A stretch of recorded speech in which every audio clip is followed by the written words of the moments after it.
principal elemento a partir del cual se extraen los anestésicos, ¿no? Ya en 1860 se aísla de la planta un producto que produce algún tipo de bloqueo. Y en el 84 Kohler demuestra los efectos anestésicos locales sobre la córnea a partir de la observación de que cuando los aculicadores, los campesinos mascaban la coca, se les adormecía el rostro, ¿no? Y parte de la lengua. Entonces, al observar eso, empiezan a hacer experimentación, cuadros, pruebas, qué sé yo. Y en el 84 demuestra que al administrar en gotitas ese extracto de los ojitos, la córnea quedaba paralizada y no había percepción del dolor, considerando que el reflejo corneal es uno de los reflejos de mayor intensidad en los individuos, tanto así que es uno de los signos que se considera para la determinación de muerte cerebral. ¿Sí? Entonces, a partir de entonces se usa de forma bastante amplia este tipo de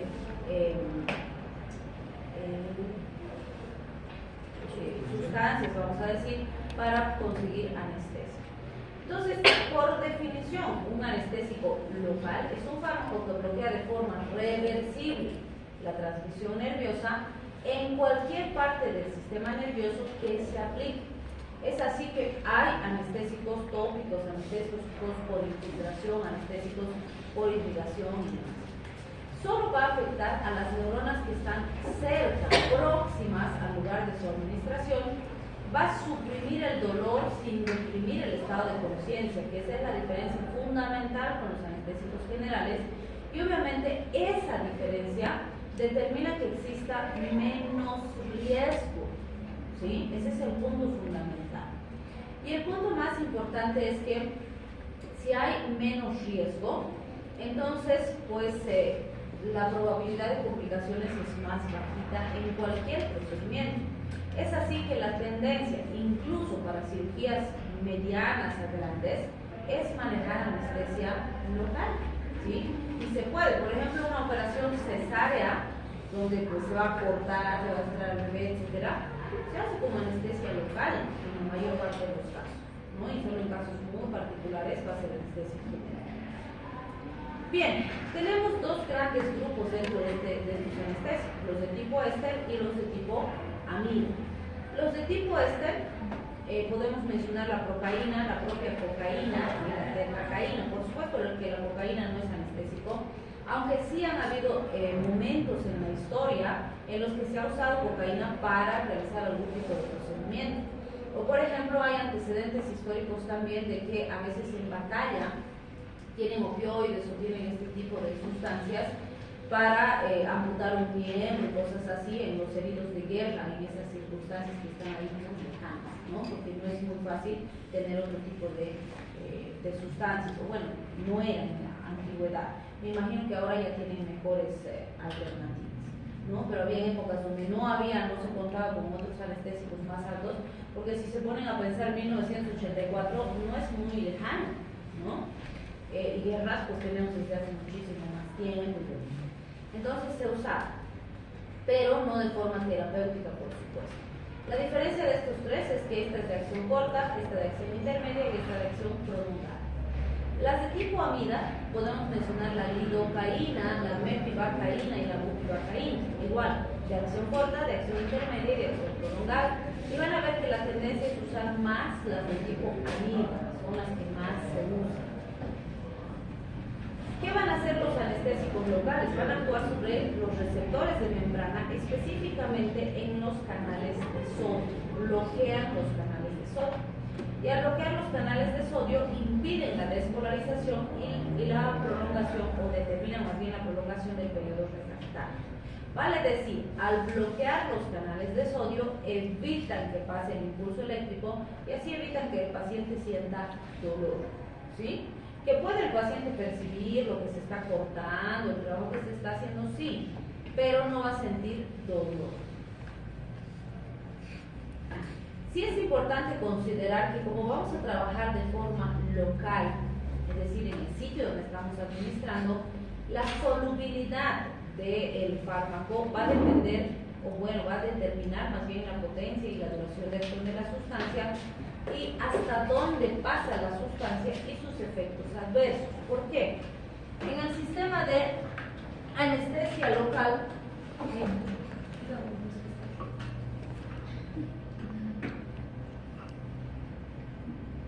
en el sistema de la anestesia local vamos a ver que lo habitual es que en un compartimiento tisular determinado vamos a depositar el anestésico, ¿no? Y vamos a ponerlo ahí, el anestésico.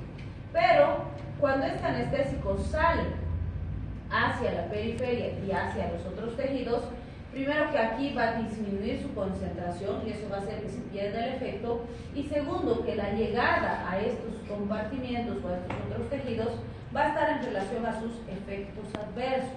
¿Por qué esto es importante? Porque van a ver que todos los efectos adversos de los anestésicos locales son similares a los de los anestésicos generales. ¿Por qué? Porque dependen de que estos lleguen hacia la parte sistémica, ¿sí?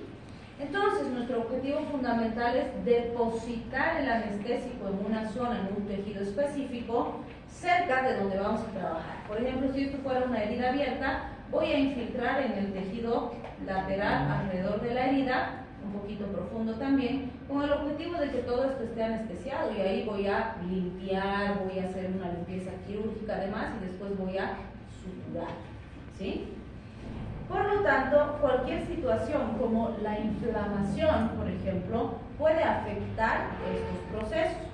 Se ha visto que cuando el tejido está terriblemente inflamado, por ejemplo, hay vasodilatación, hay alteración de los iones, hay fugas de la microvasculatura, y todo ese proceso de la respuesta inflamatoria evita que el anestésico produzca el cierre de los canales de sodio que necesitamos.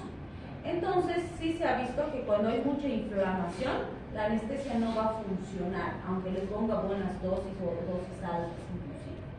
Entonces, van a ver, por ejemplo, algo muy común que nos llega son las famosas uñas encarnadas, ¿no? El paciente se ha manipulado su uñero, ha intentado sacar, ha dejado un pedazo, ha estado así, ha hurgueteado, lo ha sobreinfectado, y viene con su dedito pulgar así como pelota, que ya está morado de tan inflamado, hinchado que está.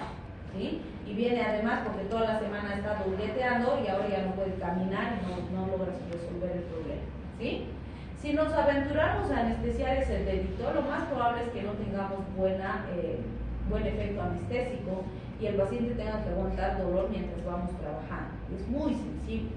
Entonces, en general se les recomienda que unos 3 días use antiinflamatorios y antibióticos y que regrese cuando baje la inflamación. Y ahí tenemos mejor resultado. ¿Sí? Bien, también vamos a mencionar que las fibras más sensibles justamente son las amielínicas o las poco mielinizadas, que se encargan de transmitir sensaciones dolorosas, además del tacto, la temperatura y demás. Entonces, es ahí donde tenemos que actuar y esas son las que mejor responden, así que está perfecto. Evidentemente podemos bloquear cualquier fibra nerviosa siempre y cuando el anestésico alcance una concentración suficiente donde necesitamos. Y por eso también es muy importante conocer las estructuras anatómicas que queremos bloquear, ¿sí? ¿Por qué? Por ejemplo, van a ver que los anestesiólogos usan, los odontólogos usan mucho los bloqueos tronculares, ¿sí? Que quieren trabajar esta pieza dentaria y te ponen hasta no sé dónde su agujota, que es súper horrible, para bloquear un tronco nervioso, ¿sí? Y si es bueno el odontólogo, pues bloquea el tronco, no sientes nada. Pero muchas veces pasa que te duele ahí cuando te está realizando el procedimiento y luego llegas a tu casa y no sientes tu cara 3 horas, ¿no? Y estás muriéndote tu gorro porque no sientes nada, ¿no? Es una pelota ahí. Entonces es importante, ¿por qué? Por ejemplo, cuando vamos a extraer las uñas, solo hay que hacer 2 pinchacitos, porque también hacemos bloqueo troncular, se genera un anillo de anestesia y todito el dedo queda anestesiado. Puedes arrancar la uña completa y no va a sentir nada el paciente. Pero hay gente que agarra y como cernidor al pobre dedito lo pinchotea un montón de veces y es súper sensible el dedito, ¿no? Entonces no es necesario y no está bien hacer eso, porque solo necesitas hacer 2 pinchazos con bloqueo troncular y ya estás, ¿sí?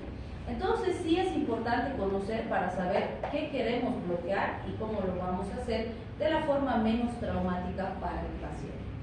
Normalmente las sensitivas y las simpáticas son las que nos interesan bloquear. Podemos bloquear las motoras, pero habitualmente ese no es nuestro punto. Bien, si hablamos de las características,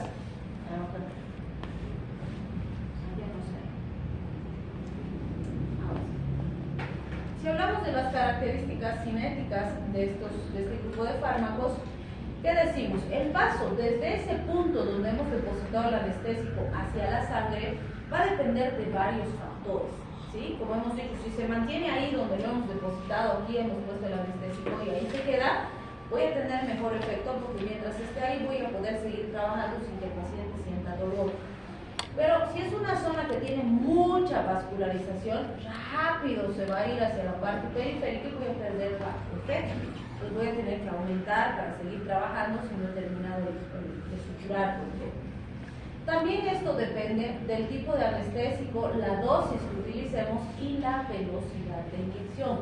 Y esto es bien importante porque van a ver que cuando infiltramos el anestésico, algo súper importante que no deben olvidar jamás es aspirar antes de introducir el anestésico, ¿sí? ¿No? Meto la agujita, aspiro, si no sale sangre, recién infiltro.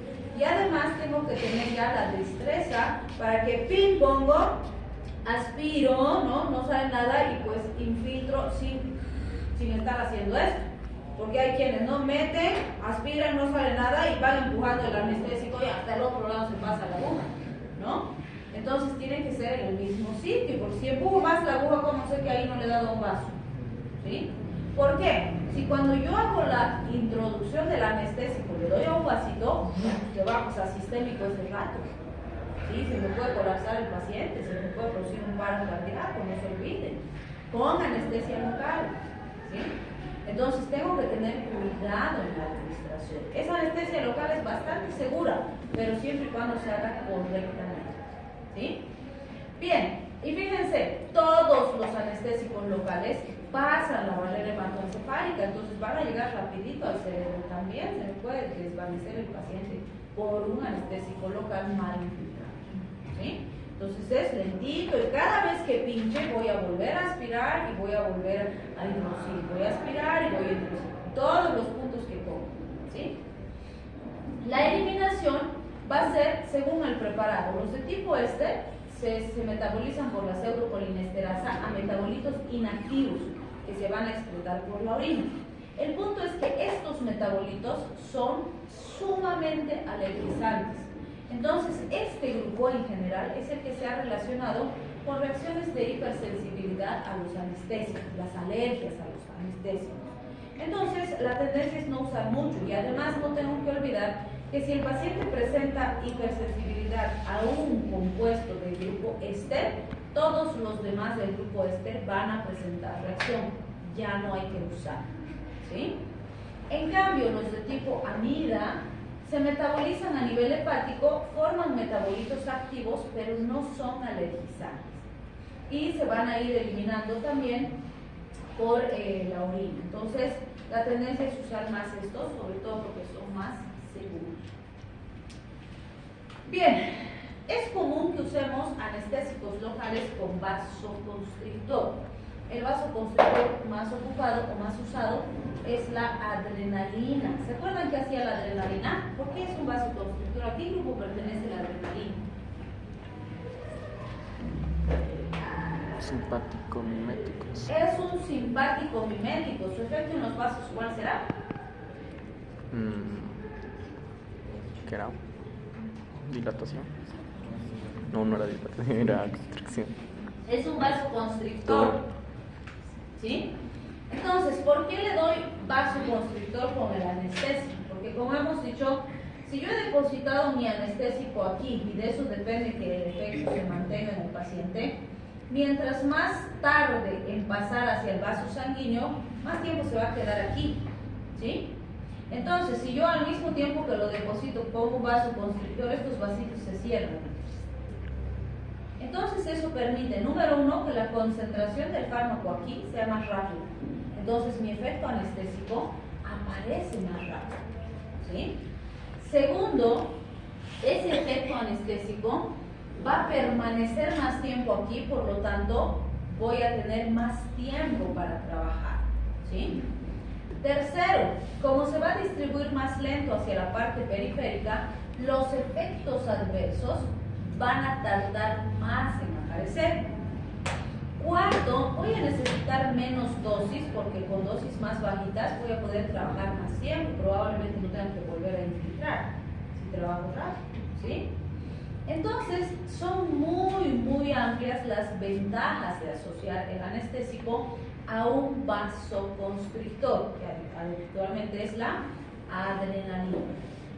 Pero como todo, existen situaciones en las que no está indicado o más bien está contraindicado el uso del anestésico con el vasoconstrictor. ¿Cuáles son esas? Situaciones donde existe riesgo de isquemia en territorios de irrigación terminal. Son 4 los puntos que no deben olvidar. Los pulpejos de los dedos, ¿sí?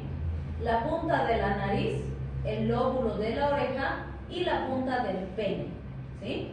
Entonces, en esos 4 sitios se usa anestésico sin vasoconstrictor. No es que no le voy a poner anestésico, sí, le voy a poner anestésico, pero sin vasoconstrictor. Porque como son sitios de irrigación terminal, esa vasoconstricción que genera ese fármaco puede ser suficiente para que se necrose el tejido después de estar amputando, ¿sí? Entonces ahí no, porque el riesgo es mayor, el beneficio no justifica el riesgo, ¿sí? En las otras zonas no pasa nada, uso con mi vasoconstrictor muy bien. ¿Qué reacciones adversas al medicamento podemos mencionar? Por ejemplo, tenemos algunas alteraciones neurológicas, temblores, convulsiones, estado de coma, paro cardiorrespiratorio. Si se dan cuenta, todo esto son efectos adversos sistémicos. ¿Cuándo una infiltracióncita me puede producir eso? Cuando he fallado en la administración, le he puesto en vena, he hecho muy rápido el procedimiento, ¿sí? Pues tiene que haber habido alguna falla, porque si no pasa esto rápido hacia la parte sistémica, es difícil que se produzca eso, ¿sí? A nivel cardiovascular lo mismo, fíjense, depresión cardíaca, vasodilatación, hipotensión, arritmias, ¿sí? Con excepción de la cocaína. La cocaína no produce hipotensión, produce hipertensión, y porque produce una intensa vasoconstricción. Más bien lo propio de un paciente que está intoxicado con cocaína, por ejemplo, es que llegue pálido, ¿sí? Blanco, parece papel, porque hay una vasoconstricción tan intensa que no hay buena perfusión hacia el periférico. Y normalmente estos pacientitos colapsan porque se rompe algún vasito cerebral y eso nos produce la mortalidad más alta, ¿sí? Las reacciones alérgicas, como ya hemos dicho, el grupo fundamental y responsable es el grupo de tipo este. Y como dijimos ya, va a haber alergias cruzadas entre ellos y pueden aparecer desde reacciones dermatológicas leves con rash, prurito, un poquito de eritema, hasta reacciones asmáticas o shock anafiláctico que puede producir la muerte del paciente. Bien, y finalmente, ¿qué decimos? Cuando hablamos de los tipos de anestesia local, ¿qué podemos ver? La anestesia superficial o tópica. Tenemos, por ejemplo, anestésicos en geles, tenemos en sprays, tenemos en dispensadorcitos como mangueritas, ¿no? Por ejemplo, los odontólogos utilizan unos sistemas de infiltración bien interesantes donde no pinchan al paciente, sino que irrigan. Incluso son así unas mangueritas bien delgaditas que incluso tienen sabores, ¿no? Sabor a naranja, sabor a fresa, para los pequeñitos. Entonces agarran y dicen, te voy a echar un juguito dulce a tu boquita. Y ¡tín! Les echan en la encía y el chiquillo no sabe rico. Y después ya no siente. La encía no tiene percepción, ya se anestesió y ahí recién les pinchan con su mega gelito. Entonces yo digo, pucha, ¿por qué no nos ponen a nosotros, no? Pero es muy útil en la parte pediátrica. Ahora, parece, o bueno, la infiltración es la que usamos todo el tiempo cuando vamos a limpiar heridas, suturar, hacer curaciones y demás, ¿no? Infiltramos. Esta muchas veces causa la duda y dice, ay, si es intravenosa, ¿cómo va a ser local? ¿Será posible realizar una anestesia local a través de vía intravenosa? ¿Qué dice?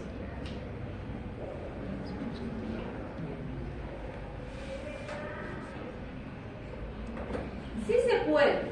O sea, tipo de anestesia local que normalmente utilizan los traumatólogos para intervenciones cortas, ¿sí? Entonces, por decirles, tienen que sacar unos clavitos o tienen que poner una plaquita, y son procedimientos que duran entre 25 y 40 minutos, no más de ese tiempo, ¿sí? Entonces, por ejemplo, esta está diseñada para extremidades, cuando se va a hacer intervenciones en extremidades superiores o en extremidades inferiores.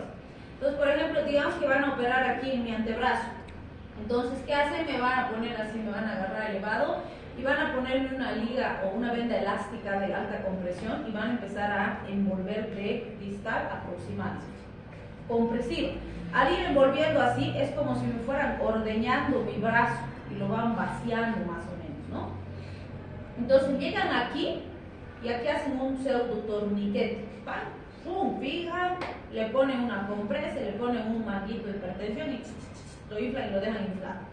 Y luego van a soltar de la punta hasta aquí. Y ahí tengo poca irrigación, se ha lentificado completamente la irrigación en el brazo, y en este brazo que van a trabajar van a infiltrar el anestésico intravenoso. Y el anestésico se va a distribuir en mi bracito, pero solo hasta aquí. ¿Sí? Entonces este está bloqueado, ahí el traumatólogo va a realizar el procedimiento, va a suturar, y cuando termine, entonces van a ir soltando poco a poco el torniquete que han hecho y se va a ir repercutiendo. ¿Sí? Entonces ahí se aplica esa anestesia regional intravenosa, porque sí, solo esa región se va a anestesiar a través de la vía intravenosa. Ya después se va a ir liberando el torniquete. Entonces sí es local. También tenemos el bloqueo nervioso periférico. Como decíamos, puedo bloquear troncos específicos y voy a bloquear zonas más grandes específicas, ¿no? Como hacen los odontólogos, los maxilofaciales y demás. Y estas son más grandes ya: anestesia medular, las subaracnoideas, las epidurales, que se usan tanto para cesáreas, para operaciones abdominales y demás, son anestesias locales, porque se hace un bloqueo a nivel de columna del pacientito, pero el pacientito está despierto durante todo el procedimiento, ¿sí? Normalmente le ponen así como una cortinita aquí para que no vea lo que van a hacer, pero está escuchando lo que hablan los cirujanos, está oliendo el olor a carne quemada del bisturí eléctrico, o sea, está, ¿no? ¿Qué ventaja se tiene aquí? Por ejemplo, el pacientito le puede decir al anestesiólogo: doc, tengo ganas de vomitar. El anestesiólogo ve, es algo típico cuando boom, se ha bajado mucho la presión arterial. Entonces van, ve, y eso incluso el paciente avisa antes de que el monitor me empiece a pitear ahí de que se ha bajado la presión. Entonces le da chance al anestesiólogo de reaccionar antes y corregir antes el problema.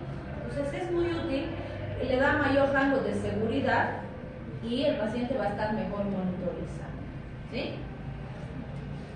¿Qué efectos adversos importantes debemos considerar en estos procedimientos? Sobre todo en estos que ya son para cirugías más grandes. La hipotensión, la bradicardia y la depresión respiratoria son las más comunes. Aunque sea anestesia local, igual el paciente va a estar conectado a un sistema multiparamétrico que va a estar vigilando cómo responde el paciente, si hay alteración respiratoria, de la presión, etc.